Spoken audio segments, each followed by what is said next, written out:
मेढक और चूहा की कहानी। बहुत समय पहले की बात है। किसी घने जंगल में एक छोटा सा जलाशय था। उसमें एक मेढक रहता था। उसे एक दोस्त की तलाश थी।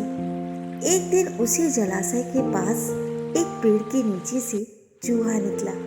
चूहे ने मेढक को दुखी देखकर उससे पूछा, दोस्त, क्या बात है? तुम बहुत उदास लग रहे हो। मेढक ने कहा, मेरा कोई दोस्त नहीं जिससे मैं ढेर सारी बातें कर सकूं, अपना सुख दुख बताऊं। इतना सुनते ही चूहे ने उछलते हुए जवाब दिया, अरे, आज से तुम मुझे अपना दोस्त समझो। मैं तुम्हारे साथ हर वक्त रहूंगा।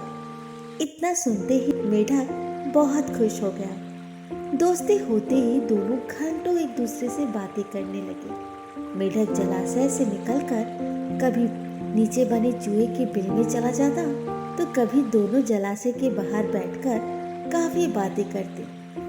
दोनों के बीच की दोस्ती दिनों दिनों काफी गहरी होती गई। चूहा और मेढक अपने मन की बात अक्सर एक दूसरे से साझा करते। होते होते मेढक के मन में हुआ कि मैं तो अक्सर चूहे के बिल में उससे बातें करने जाता हूँ, लेकिन चूहा मेरे जलाशय में कभी नहीं आता।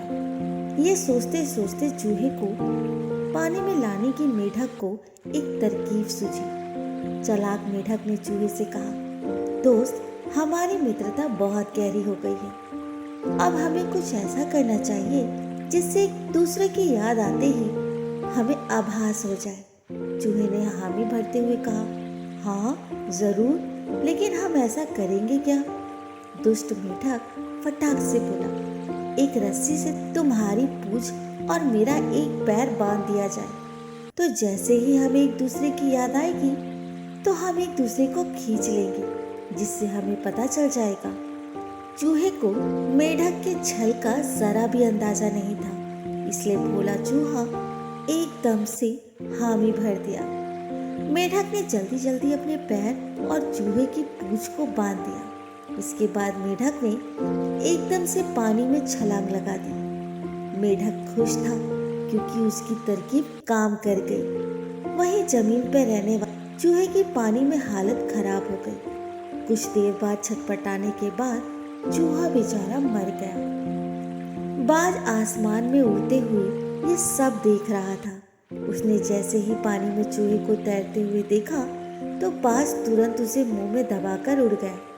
दुष्ट मेढक भी चूहे से बंधा हुआ था, इसलिए वो भी बाज के चुंगल में फंस गया। मेढक को पहले तो समझ नहीं आया कि हुआ क्या। वो सोचने लगा, आखिर वो आसमान में उड़ कैसे रहा है। जैसे ही उसने ऊपर देखा तो बाज को देखते ही वो सहम सा गया। वो भगवान से अपनी जान की भीख मांगने लगा, लेकिन चूहे के साथ साथ बाज ने उसे भी खा लिया।